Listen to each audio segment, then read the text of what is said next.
Hey guys, this is Greg with Medical Muscle. Today I have my guest, Arjun Patel. He's going to talk about his journey through medicine and kind of some questions that I think you guys would like to hear.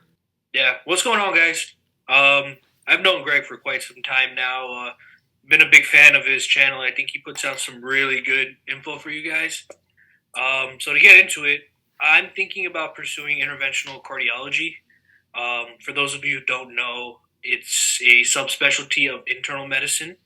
So it's essentially internal medicine, then cardiology, and then interventional cardiology is a subspecialty of cardiology. It focuses on, PCI and, acute coronary syndrome. So kind of stents and mechanical circulatory support, advanced heart failure, and things like that. You also get the benefit of having continuity of care with your patients, because you are a board certified cardiologist as well. If you decide to go into interventional, you can see your patients in clinic, follow up, and manage them medically after, you take care of them with whatever procedure you decide to do. So that's what I'm thinking about right now. I also have an interest for pulmonary and critical care medicine, but I'm leaning more heavily towards cardiology in that path. Excellent, excellent. So, what got you into choosing this specialty of all the things you could do? Yeah, I mean, for me, it started with wanting to pursue internal medicine and knowing that internal medicine keeps the door open for a lot of different subspecialties.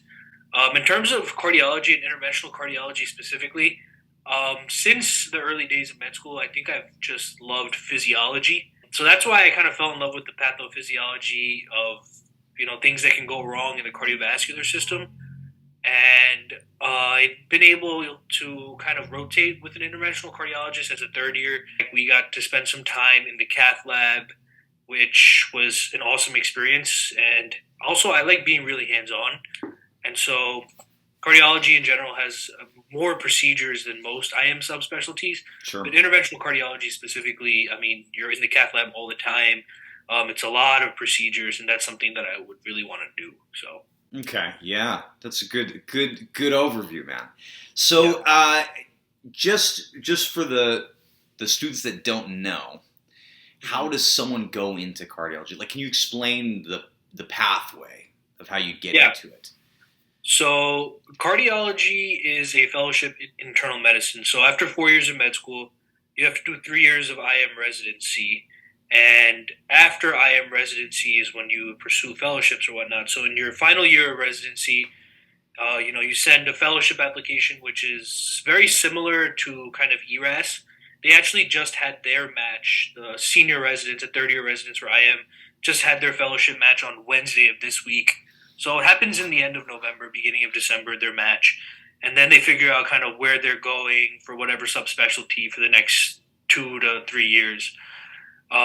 And so I would apply as a third year IM resident, and cardiology is 3 years. And then after cardiology is over as a third year cardiology fellow, then you have to apply for interventional cardiology programs. And that can be anywhere between 1 to 2 years, depending on what kind of interventional cardiology that, they might be adding to the program. So, structural heart disease and things like that would add another year, from my understanding. But yeah, so essentially it's like 7 years of training after medical school. Wow. Yeah, it's a long pathway. For Very sure. long, very long. Just some more on your background. So we did research together. We published some papers. Yeah. That's how we met originally. And, talking with you and, we've been in IEA together. I know that you're a great student. You've given me some good advice, and I've shared that with the other students. Can you talk about how you went through the basic sciences, what your study habits were, things like that? Yeah, for sure. So I think good student is very subjective because, as you know, definitely type, work hard, play hard type of environment in Grenada. Sure. But for me in general, for preclinical years, I'm someone who needs to see the big picture. Mm-hmm. Like originally, before I can really zoom in and focus on all the details. And so throughout my first and second year, what I would do is I would pre-read all the lectures and DLAs for the entire week on Sunday. and then I would pre-read each of the lectures and DLAs again the day before I would have that lecture, and then I would pre-read those lectures again right before going to lecture, and then I would use lecture as kind of a post-read type of environment. So I would try to get as many passes as I can before actually attending lecture.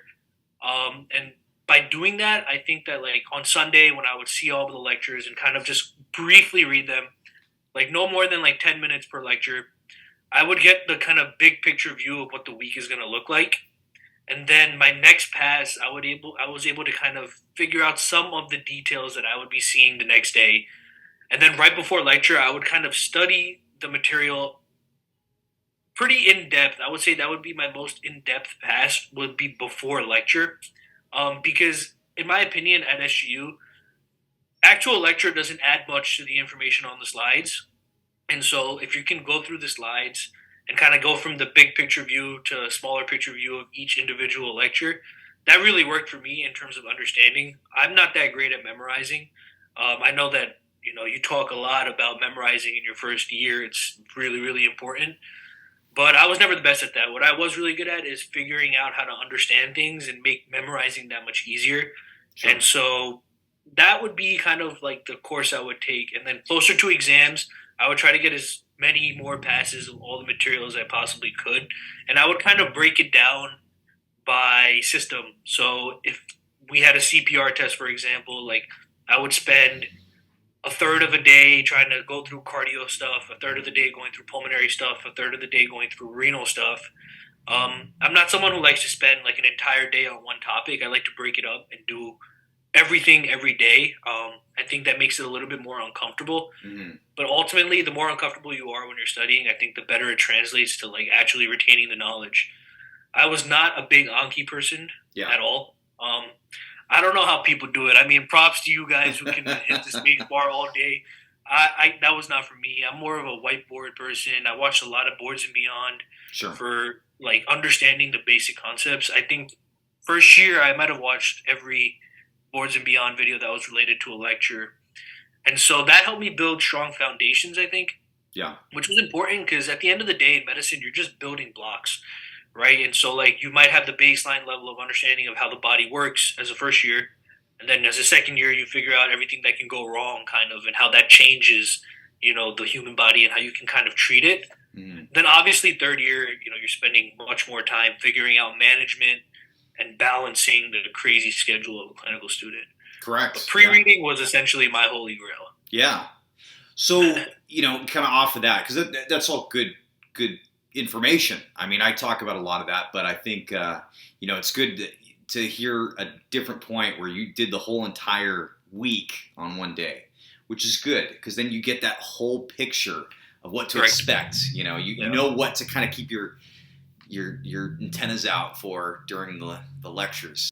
One of the biggest challenges of medicine is like being able to adapt and kind of figure out what works for you and then get really good and really efficient at what works for you. And I think I was blessed and lucky, I think, to figure out what works for me early. Yeah. And then so I was really able to develop those skills earlier. And so that really helped me transition to clinical years and study for step one, et cetera. That's great. Yeah. So when we got into third year, we don't have the same kind of lecture schedule.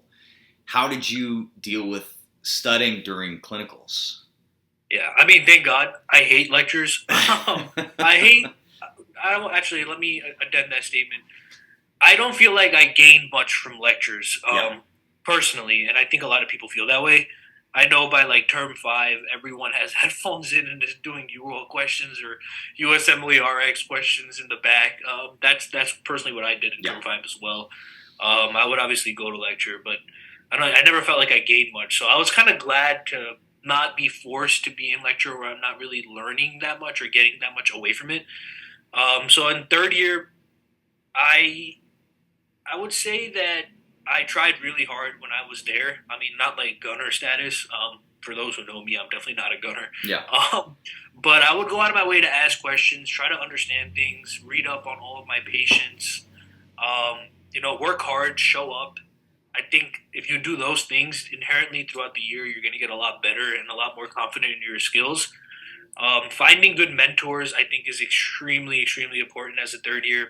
I got lucky that I found a few really good mentors where I was doing my clinicals, and even all the residents that I had met were really helpful.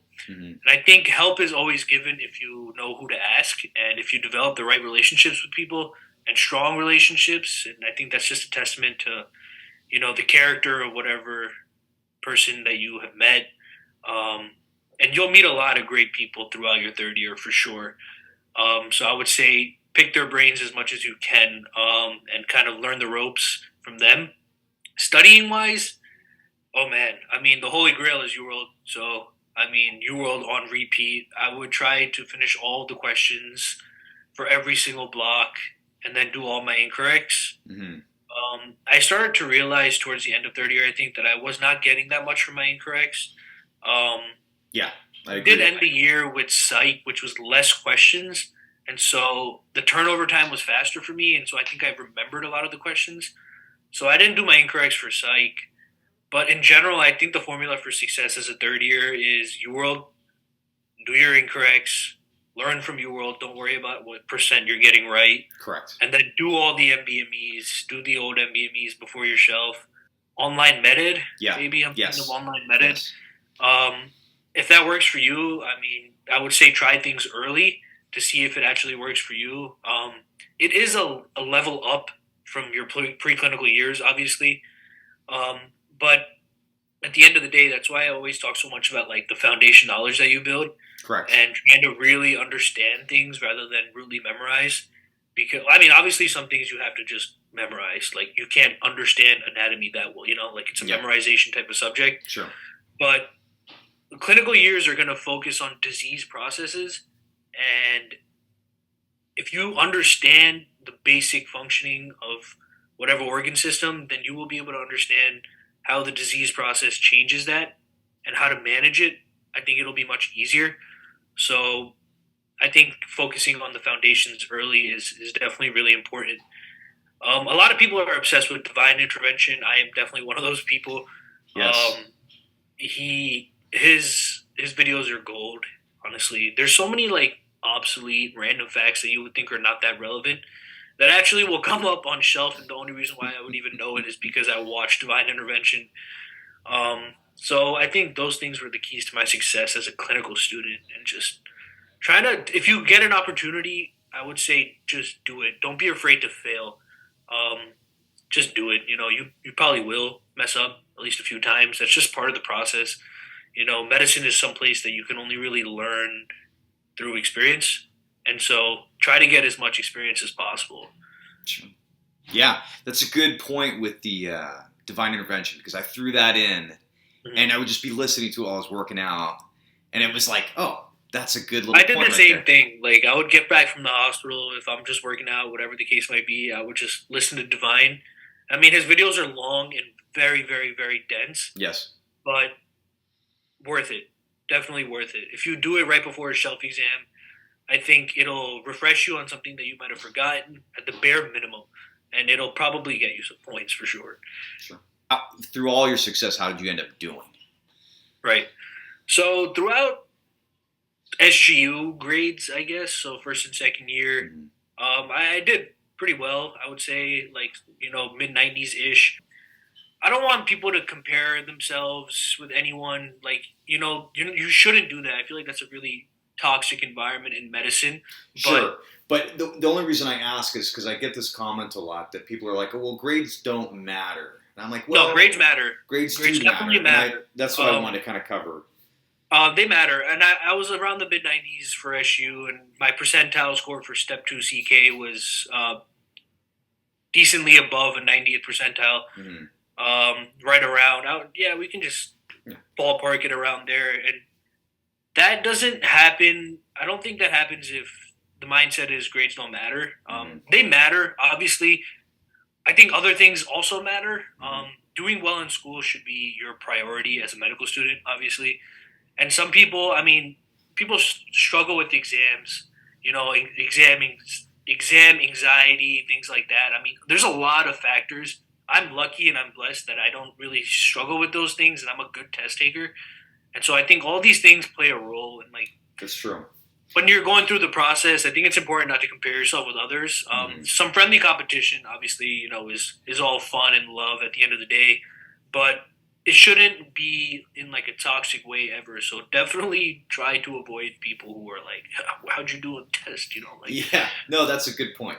That's a good point because you're right. Because part of it too, you can talk with people, have a discussion about some topic. They Right. sound like they totally, in a clinical setting, they can explain it, but the test environment, sometimes Yeah. that can be the factor. You're right. That's a good point.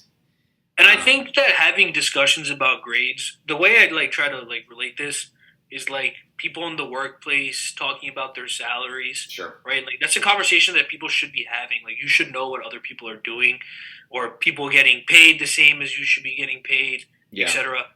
But you could always like learn from your fellow students as well. Like if somebody's doing really well, like they might be doing something that you're not doing that could help you, right? So if you Exactly. could have legitimate discussions about how people are doing and what they're doing to succeed, I think then it's all positive and it's gonna benefit you. Yes. But obviously, comparisons and things like that, not definitely not healthy. And you That's should, as long as you're working really hard, that's all you can really ask for. At the end of the day, a, a grade doesn't define you, right? And so if you're working really hard and you feel like you know the material and you're doing right by your future patients, mhm. I think that's more important than whatever grade you end up getting.